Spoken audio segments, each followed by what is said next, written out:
Every year, the backpacking website, The Trek, surveys long-distance hikers. And in 2023, the people that filled out the AT survey said that 9% of them were in a new relationship at the end of their hike with someone they met on trail. That's a lot of couples meeting. And because of that, today we have a special guest, my boyfriend from the trail, Smoke Master. I thought it might be interesting to share our experience meeting on the trail and answer any questions you all might have. Ranger and Smoke Master making great memories. Loving it. What was it like in your experience meeting someone, getting to know someone that you were romantically interested in on the trail? Well, you don't go into it really with the idea that you're going to meet somebody, because it's kind of like you're going to take a test. Like, you're completely focused on something else. You still have to wake up and do your 12, 15, 16 miles every day. Sorry, that's our cat in the background. What's she scratching on? She just wants attention. Everybody moves in their own ways. People get sore, people get injuries. So you're going to have that distance link. There were multiple times, even whenever you were stuck in that water crossing, I had a bad night's sleep. I was exhausted. I was hurt. And it was raining, and the rain, it was just the straw that broke the camel's back. That just made me say, you know what? I've gone 4 miles today, but I don't care. I'm setting up my tent, and I'm laying down right here. And she got separated, but even then, like, you can't, even if you want to be around somebody and you want to spend as much time possible, Sorry, babe. Really can't. I found that meeting someone on trail was a really unique experience because it's almost like your truest version of yourself. You're not that concerned about appearances. You know you're just gonna stink. You're not in your same daily routine and your same habits. You're just at your purest self. And walking with someone especially is really interesting because if you're single file, or even if you're side by side, you're not really making eye contact during your conversation. You're just having a conversation and not like thinking about, oh, what body language am I giving off? Do I look cool? That kind of stuff. So like if it's like high school or something like that, you're like, oh, do I smell good? Do I look right? When you're out in the woods, it's a completely different story. Because of that, I feel like the conversations you have are so much realer, and you're kind of okay with talking about deep stuff because you're not like, there's no facade. You can just jump right in. Yeah. You're literally spending like 9 hours a day with a stranger out in the woods, you know? Mm-hmm. You could ask them anything. You just form a bond that is closer than anything, really. And you're going through extreme stress measures. Like, there were multiple times to where we didn't know there was a river crossing coming up, and we just walk upon a river and it's knee height. Regardless of relationship, if you go out on the trail and you want to hike the entire Appalachian Trail, it is good to meet someone that can at least help you with those situations. Mm-hmm. And being in a relationship only strengthens that relationship, is the best way that I could put it. You're also at your strongest physical peak and your strongest mental peak, because you're constantly focusing on so many things at one time, to where the outside world, there's so many distractions going on, to where when you're on the trail, you're just so hyper and laser focused. I don't think I was at my mental peak at all. I think my brain was fried. To be granted, you were not getting 8 hours of sleep every night. So you think it's just most people would be at their best on trail? Being in the military, I've seen a lot of people just mentally snap.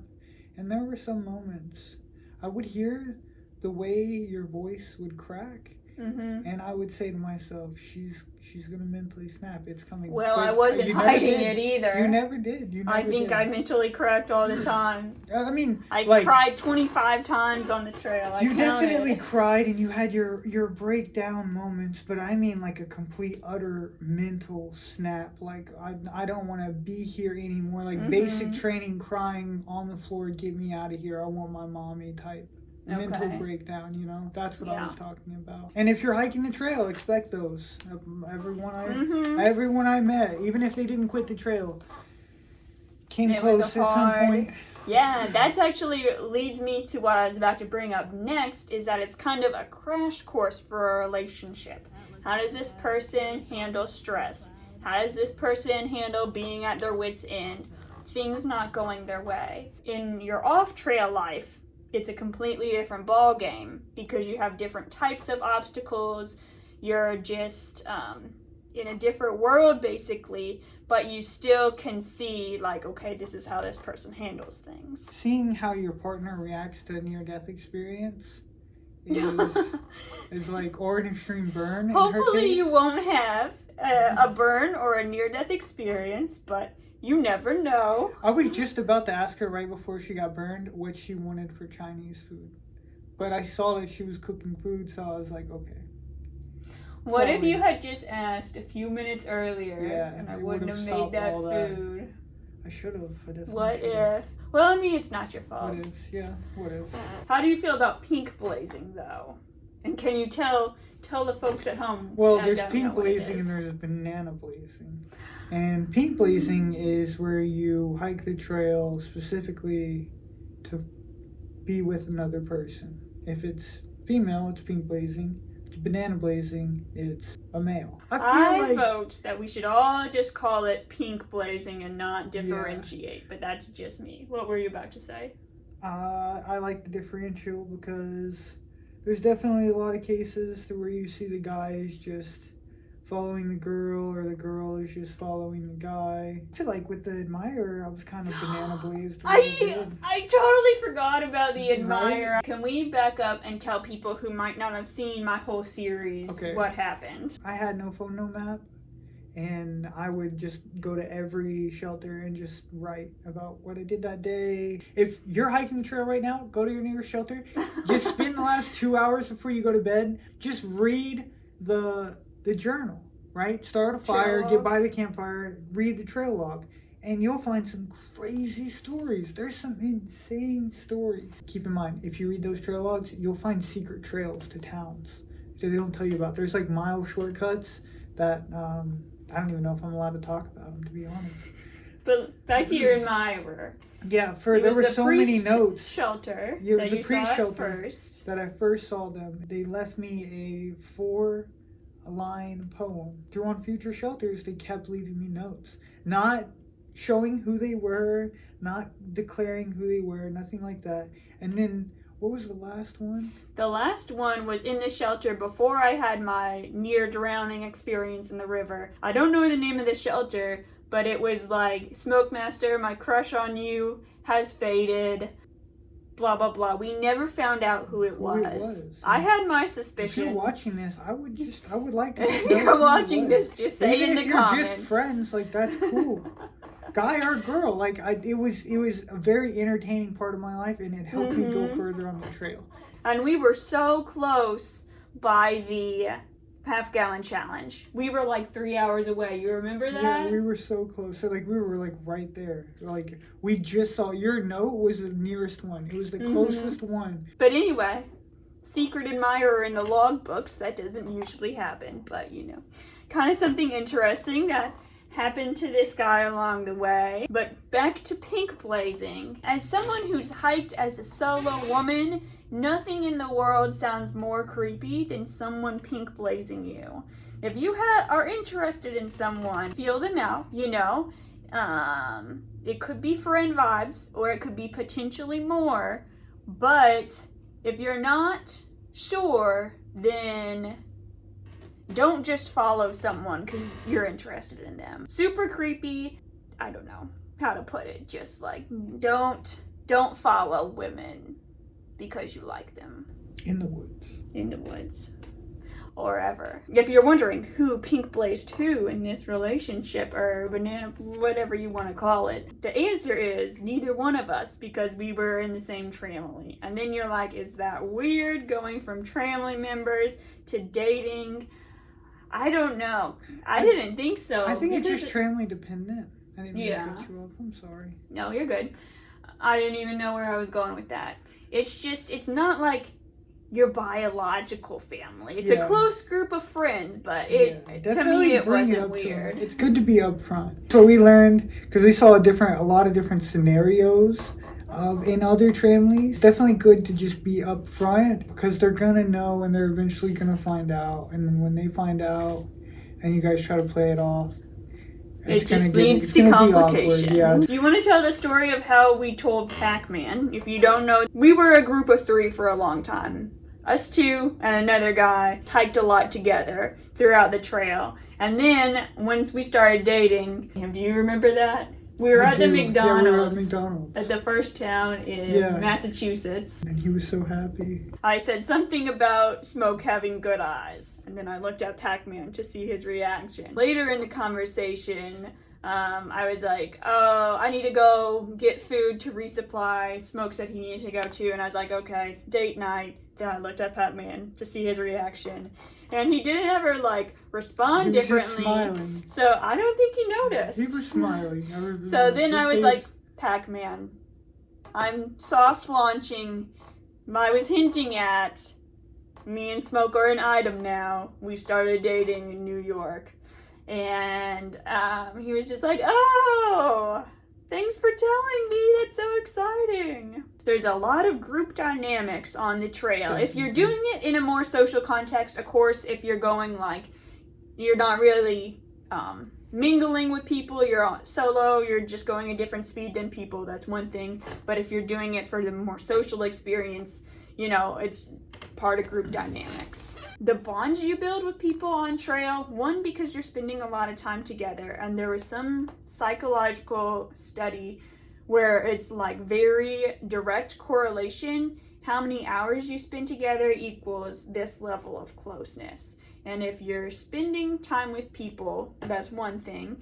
If you're in a very intense, memorable environment, that's another thing. And I think also sleeping in the vicinity of other people. I remember the first time I slept in a shelter, it was such a weird experience, but then I just got used to it because you're just you just develop that level of trust with people. So that being said, since it's a more intensified level of trust, level of friendship, it's a good place for a relationship to start. Now let's talk about the benefits and some of the drawbacks about having a go-to person. For anybody who has ever enlisted, having a battle buddy is very beneficial. There was a guy that he gave us a hitch, and he was just asking us questions like every other person does, how's the trail? I was holding a birthday cake, and he looked at the birthday cake and looked up at me, and he's like, so are people expecting me? Yeah, it's this girl's birthday. And he's like, yeah, it's a girl's birthday, but not in the back. Because he was talking, Maddie was in the back. And I was like, yeah. And he just kind of acknowledged it, like that was my saving grace. Because Maddie was there in the back seat, and Zena and her family were expecting us.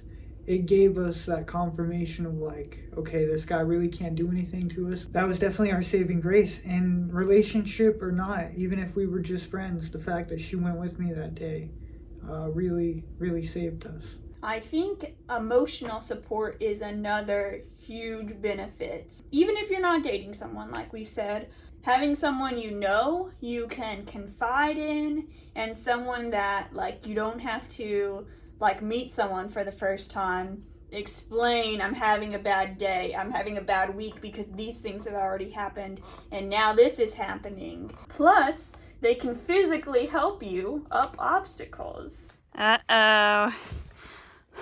A big thing to climb up. Luckily, I have my own personal assistant here. Sophie, come here, please. Oh. We have a third guest star today. Okay, I'll let you go.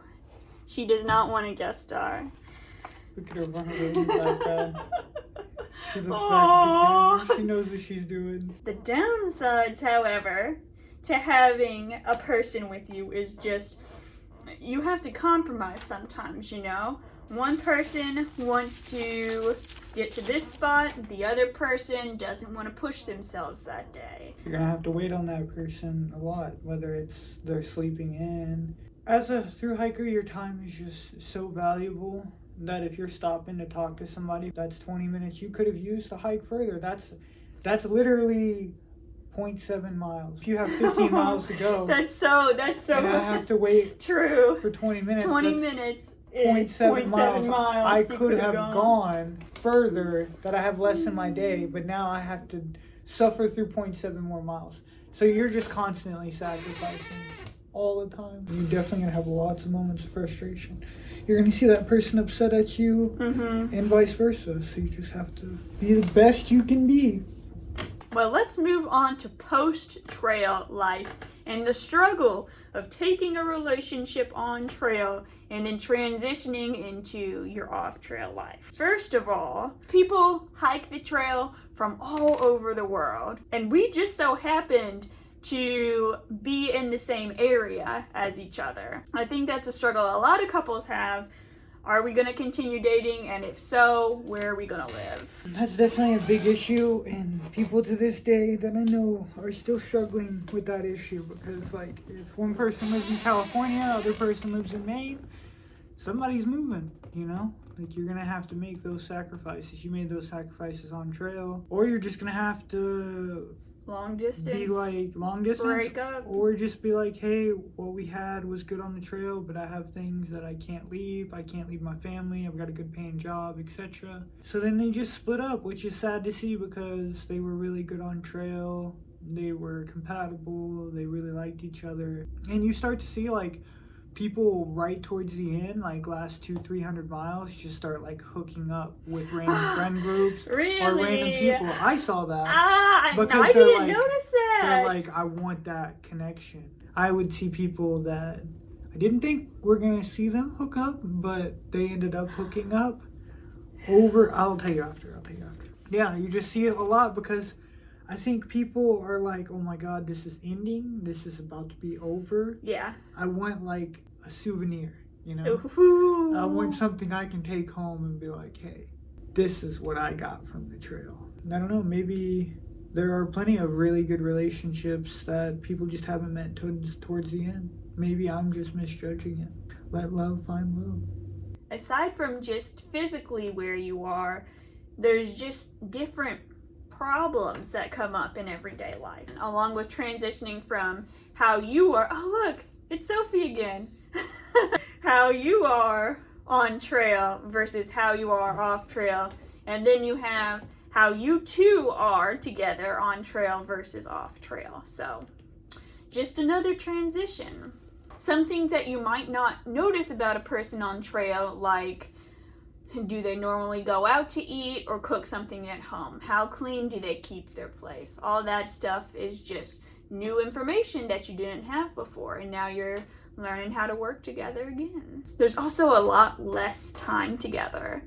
And yeah, that's something that we didn't expect or even really talk about, is like you're going from spending all day, every day for the most part. You know, like we walked sometimes together, sometimes like he went ahead and I would catch up.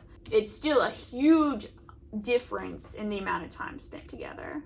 You went from spending 14, 16 hours every day to 2 or 3 hours every day. Because our sleep schedule is different, our work schedule is different. It's different stressors than you have on the trail, because your trail is life-threatening stressors. Here it's just made-up stress, in a way, I like to call it. Another question you might have is, what do we call each other? He's always called me Maddie because that's how I introduce myself. He made up the trail name Ranger, actually. So that wasn't really a hard transition for him. If I'm talking to his cousin, it's Gabe. If I'm talking to my parents who heard about him from me being on the trail, I'll say Smoke. To our one neighbor, I keep saying Smoke, and he's like, oh, that's so funny, you still call him that. To each other, we just call each other pet names. I like our pet names. We very rarely call each other our names when we're talking to each other. I wish we had more to talk about, because this has been really fun. Anything else you would like to add? Dating Maddie is the best. Dating Maddie is the best.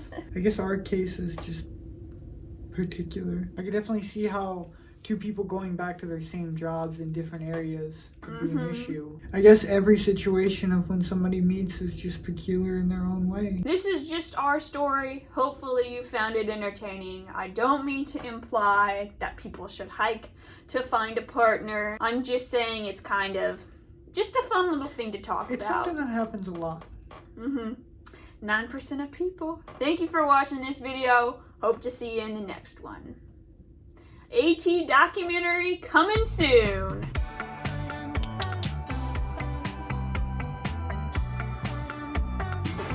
I found that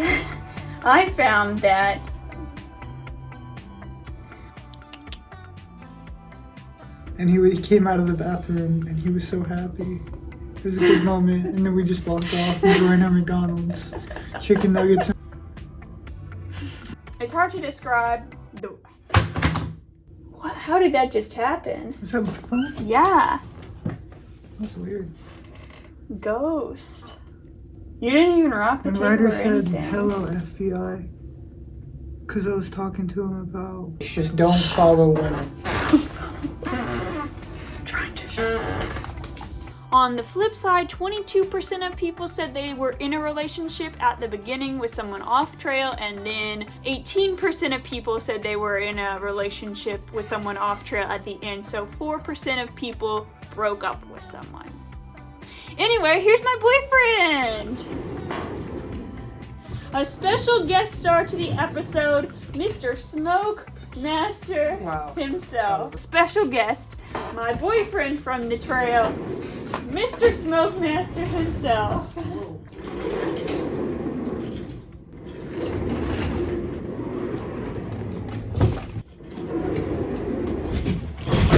Oh, are you okay? I'm good.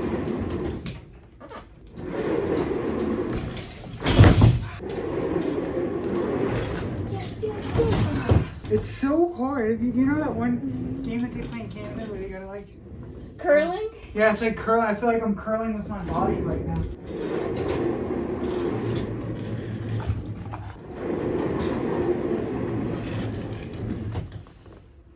Smoke Master. It's a good place for a relationship to start. Definitely. Definitely, he says. If only there was a little white kitty cat around here somewhere. The thing is, she knows you're trying to get her. Be the best you can be.